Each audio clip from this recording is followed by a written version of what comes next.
The entire, basically, mainstream media spent years following a fake story about Donald Trump being in league with Vladimir Putin to fix the 2016 election.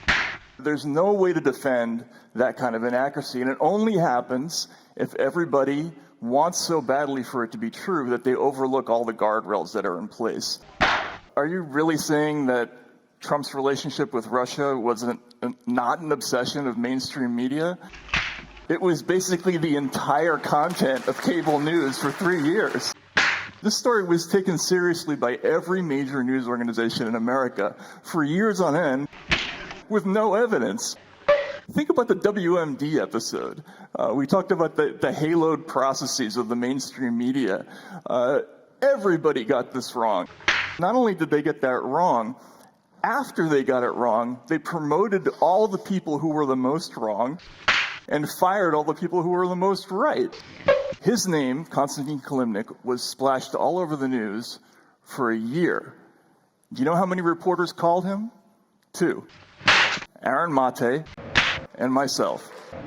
This person who's supposedly the linchpin of the entire conspiracy, his telephone number is public. It's in the Senate report. Nobody from the Senate called him. Robert Mueller didn't call him.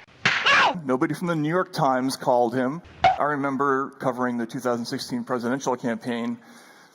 The news media couldn't have gotten that story more wrong for longer. Every single data journalist said with absolute certainty that Donald Trump would never be the Republican nominee. Nate Silver from 538.com said that Donald Trump would play in the NBA before he'd be the Republican nominee. Then they gave him no chance to win the general election. And after that happened, they should have looked inside and said, what did we get wrong? How did we miss this? Well, you missed it because you're living in a bubble and you're no longer in contact with the rest of America. That's it, man. Game over, man. It's game over. That guy was fucking weird.